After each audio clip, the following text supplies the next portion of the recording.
کچھ سائنسدانوں کا کہنا ہے کہ حضرت آدم علیہ السلام کی پیدائش سے پہلے بھی اس دنیا میں زندگی موجود تھی۔ بعض دعویٰ کرتے ہیں کہ حضرت آدم علیہ السلام سے پہلے اس دنیا میں جنات رہا کرتے تھے۔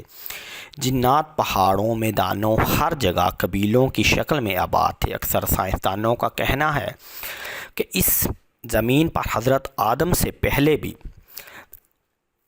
کروڑوں سال تک ڈائنوسار نے حکومت کی ہے۔ بہت عرصہ تک وہ اس دنیا میں رہے، پھر انسان کی آمد کے ساتھ ساتھ ڈائنوسار کی نسل ختم ہوتی گئی۔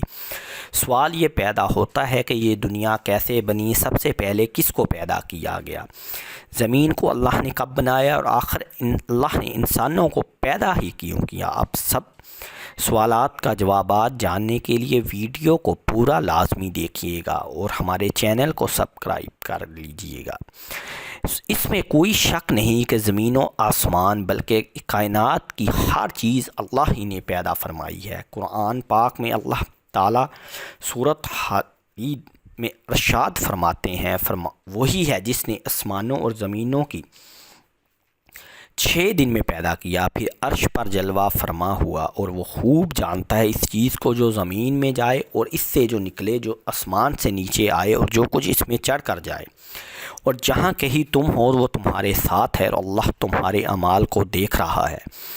اسی طرح اللہ تعالیٰ سورۃ ہود آیت نمبر 7 میں فرماتے ہیں، اللہ ہی وہ ذات ہے جس نے 6 دن میں آسمانوں اور زمین کو پیدا فرمایا اور اس کا عرش پانی پر تھا۔ امام احمد بن جنبل نے روایت بیان کی ہے کہ رسول اللہ صلی اللہ علیہ وآلہ وسلم سے کسی صحابی نے پوچھا ہے، اللہ کے رسول صلی اللہ علیہ وآلہ وسلم، آسمانوں اور زمین کو پیدا کرنے سے پہلے ہمارا پروردگار کہاں تھا؟ آپ صلی اللہ علیہ وآلہ وسلم نے فرمایا، امہ میں تھا، یعنی اللہ کے سوا کچھ بھی نہ تھا، نہ اس کے اوپر ہوا تھی نہ اس کے نیچے ہوا تھی۔ مطلب یہ ہے کہ کچھ نہ تھا، پھر اس نے پانی پر اپنا عرش پیدا کیا، گویا یہ تھی مخلوق کی ابتدا۔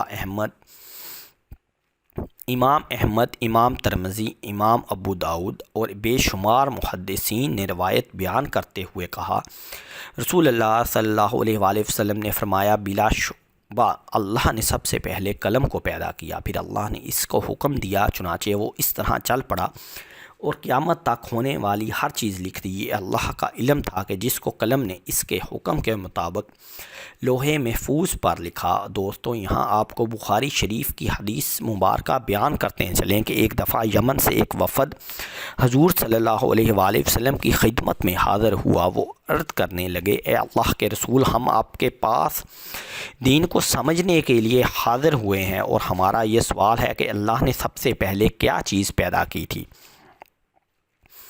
آپ صلی اللہ علیہ وآلہ وسلم نے فرمایا، اللہ تھا، اس سے پہلے کوئی چیز نہ تھی، اس کا عرش پانی پر تھا، پھر اس نے لوح محفوظ پر ہر چیز لکھ دی اور زمین اور آسمان کو پیدا کیا، یعنی ابتدا میں پانی پر عرش کی تخلیق ہوئی، پھر قلم کی پیدائش ہوئی، اس نے سب کچھ لکھ دیا۔ علماء کرام کا بیان ہے کہ قلم کے فوراً بعد لوح محفوظ کو پیدا کیا گیا، چنانچہ قلم نے لوح محفوظ میں ہر چیز لکھ دی۔ اس کے بعد کائنات کی باقی مخلوقات اور زمین و آسمان کی پیدائش وجود میں آ گئی۔ دوستو، اب سوال یہ پیدا ہوتا ہے کہ اللہ نے جو چیزیں سب سے پہلے پیدا کی ہیں، ان کی ترتیب کیا ہے؟ مطلب پہلے کس چیز کو پیدا کیا، بعد میں کس کو؟ تو اس بارے میں مسلم شریف میں حضرت ابو ہریرہ رضی اللہ تعالی عنہ سے روایت ہے کہ نبی اکرم صلی اللہ علیہ وآلہ وسلم نے میرا ہاتھ پکڑا اور فرمایا، اللہ نے ہفتے کے دن مٹی کو پیدا کیا، اتوار کے دن زمین اور پہاڑ، پیر کے دن درخت، منگل کے دن تکلیف، مصائب، جراثیم اور بیماریاں، بدھ کے دن نور کو، جمعرات کے دن زمین میں چوپاؤں کو پھیلا دیا، اور تمام مخلوقات میں جمعے کے دن کی آخری گھڑیاں یعنی عصر سے رات کے درمیان حضرت آدم علیہ السلام کو پیدا کیا۔ مطلب یہ ابتدائے آفرین میں جن مخلوق کی تخلیق ہوئی، ان میں آخری مخلوق انسان تھا۔ اس حدیث میں مختلف حالات کو نہایت وضاحت سے بیان کیا گیا ہے۔ اس سے بخوبی پتہ چلتا ہے کہ ابتدائی مخلوقات کی تخلیق کیا تھی۔ ان میں سے آخری نمبر حضرت آدم علیہ السلام کا تھا، جبکہ آدم علیہ السلام اسلام میں نسل انسانی میں سب سے پہلے اور تمام انسانوں کے باپ ہیں۔ انسان سے پہلے فرشتے اور جن پیدا ہو چکے تھے۔ صاحب عقل مخلوقات میں سب سے پہلا نمبر فرشتوں کا، دوسرا نمبر جنوں کا اور آخری نمبر انسانوں کا ہے۔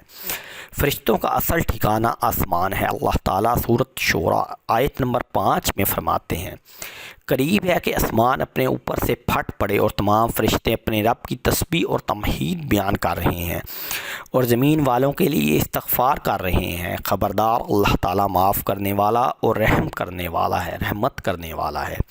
مسلم شریف میں ہے، سید عائشہ صدیقہ رضی اللہ تعالیٰ عنہا سے روایت ہے کہ نبی اکرم صلی اللہ علیہ وآلہ وسلم نے فرمایا، فرشتوں کو نور سے، جنوں کو آگ سے پیدا کیا گیا اور آدم کو اس چیز سے پیدا کیا گیا جو تمہارے لیے بیان کر دی گئی ہیں، یعنی مٹی سے۔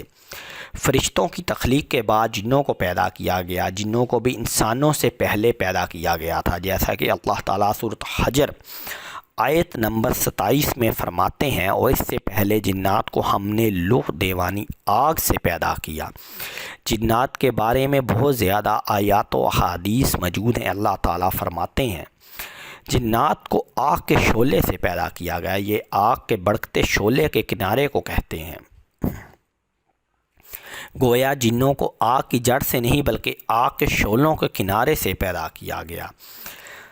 قرآن کریم میں اللہ تعالیٰ نے ابلیس شیطان کو قول نقل کیا، تو نے مجھے آگ سے پیدا کیا۔ اس طرح پہلے بھی بیان ہو چکا ہے۔ اللہ نے فرمایا، اس سے پہلے جنات کو ہم نے لو دے والی آگ سے پیدا کیا۔ جنات کی اصل اور بنیاد۔ ابلیس ملعون بھی جنات میں سے ہے اور اس مسئلے میں کسی کو تردد اور شبہ نہیں ہونا چاہیے، اس لیے کہ قرآن مجید میں ہے کہ ابلیس جنوں میں سے تھا، مطلب یہ کہ وہ فرشتوں میں سے نہیں تھا۔ حسن بصری رحمۃ اللہ علیہ فرماتے ہیں کہ وہ پلک چپکنے کے برابر بھی فرشتوں کی جنس میں داخل نہیں ہوا۔ حضرت عبداللہ رضی اللہ تعالیٰ عنہ اور عبداللہ بن عباس رضی اللہ تعالیٰ عنہ فرماتے ہیں، وہ ہماری زمین میں رہائش پذیر تھا، لیکن جب جنات و فتنہ فساد میں مبتلا ہو گئے اور حد سے بڑھ گئے تو اللہ تعالیٰ نے فرشتوں کا ایک عظیم شان لشکر ان پر حملہ آور ہونے کے لیے بھیج دیا۔ فرشتوں اور جنات میں بہت زبردست لڑائی ہوئی اور اللہ پاک کے حکم سے فرشتوں نے جنوں کو شکست دے دی اور وہ میدانوں سے باغ کھڑے ہوئے اور انہوں نے سمندروں اور جزیروں میں پناہ لے لی۔ چنانچہ آج تک ان کے رہنے کی جگہ یہی جزیرے، جنگلات اور پہاڑ ہیں۔ اس واقعے کے 200 سال بعد اللہ نے حضرت آدم علیہ السلام اور حوا علیہ السلام کو زمین پر اتارا اور پھر ان سے تمام انسانیت کی نسلیں چلیں، اور ایسے ہی ایک دن اللہ رب العزت اس زمین پر انسانوں کو دیا وقت ختم کر دے گا، اور جیسے ہی یہ دنیا بنی ایک دن ویسے ہی ختم ہو جائے گی۔ آخر میں دعا ہے کہ اللہ ہم سب کو موت سے پہلے نیک اعمال کرنے کی توفیق عطا فرمائے۔ آمین ثم آمین۔